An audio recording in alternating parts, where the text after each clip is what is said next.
Imagine walking into a gym to cancel your membership and walking out in handcuffs. Sounds insane, right? So just tell me what happened. She came in to cancel. Karen came in to cancel. Yeah. I told her she has to speak to the general manager tomorrow. She said she didn't want to come in tomorrow. She wants to do it today. I told her, unfortunately, we can't do that today. She didn't really walk out. Well, that's exactly what happened to this 22-year-old woman. What should have been a quick conversation at the front desk turned into a full-blown police situation. And trust me, it only got worse from there. So what the hell happened? Why did the cops get involved? And how did she manage to make it 10 times worse for herself? Let's break it down. Oh boy, you look happy. I'm always happy.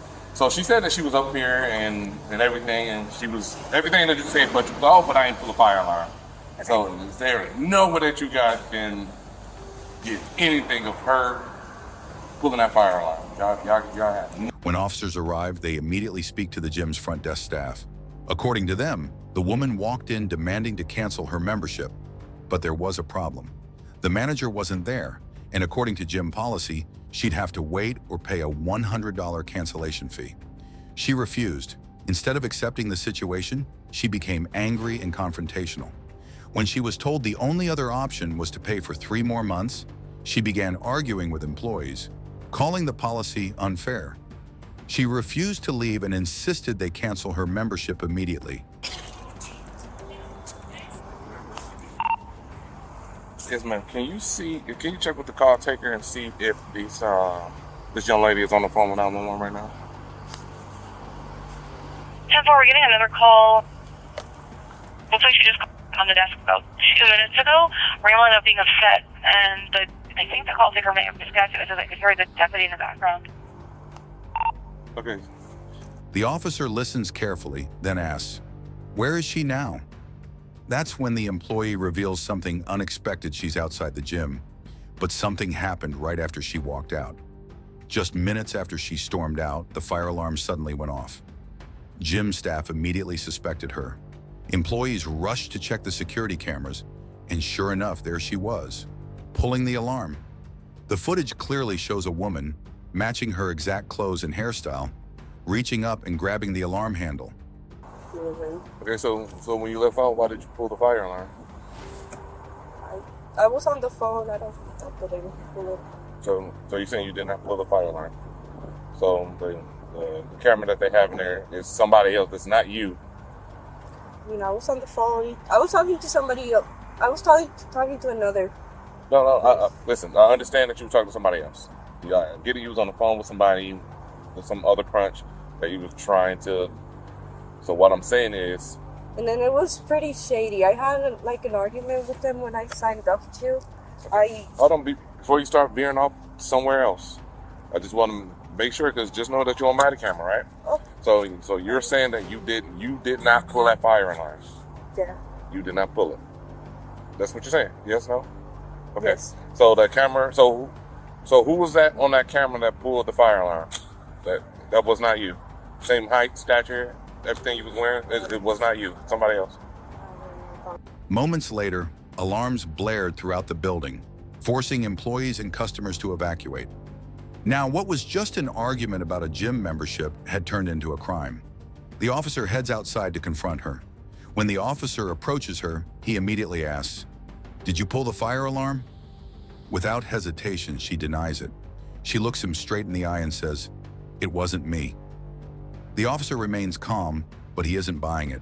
He shows her the security footage, which clearly captures her walking up to the alarm, pulling it, and then walking away. But she still denies everything. She insists the camera is wrong. She says it must have been someone else and that she would never do something like that. But at this point, the evidence is undeniable. Even after being confronted with video proof, she refuses to cooperate. The officer asked for her name and address, which is standard procedure in an investigation, but she refuses to give it. The officer explains that she is under investigation and legally required to identify herself. But instead of complying, she keeps arguing. She claims she doesn't have to give them anything, insisting she didn't do anything wrong. At this point, the officer warns her one last time. If she refuses to cooperate, she will be placed under arrest. She ignores the warning and continues to argue. We know his name. Okay, so Any another deputy there? With no other options left, the officer moves in to place her under arrest. The moment he reaches for her arm, she freaks out. hey, listen, don't do that. Hey, what are you doing? You're not gonna give me ruin one my more. entire Hey, life. listen. What are you doing? How many to start the place? What are you doing? You're not gonna ruin my life. Stop. What are you doing? Stop resisting. Oh my God! What are you doing? What are you doing? What are you doing? What are you doing? Stop What are you resisting. doing? Stop resisting. What are you doing? Stop! Oh, no, Stop! 13.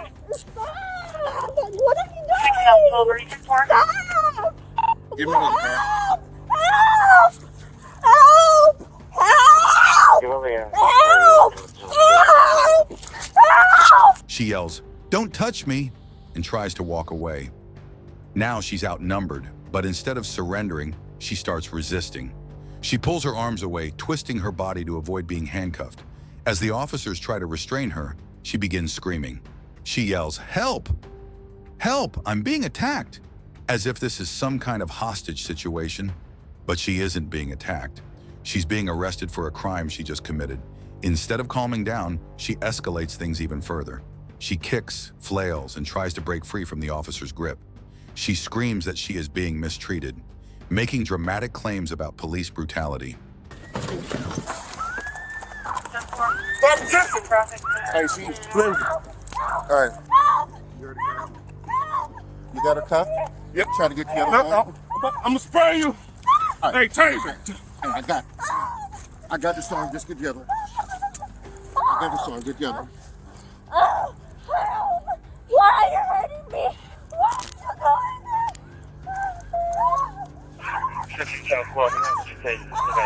Turn around. Oh my God! Ow! You're hurting me! You're hurting me! Stop moving. You're hurting me! You're hurting me! You're hurting me! The officers remain calm, repeatedly telling her to stop resisting, but she won't listen. Even as they finally get the handcuffs on her, she keeps struggling. At this point, a third officer arrives for backup. They sit her down on the curb, and that's when she starts pleading. She says, "Please, I didn't mean to do anything wrong." But at this point, it's too late. The officer informs her that she is officially under arrest.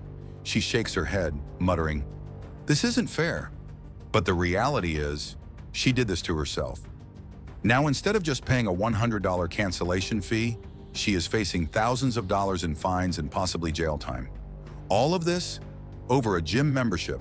And just like that, a 22-year-old ruined her life over a gym membership.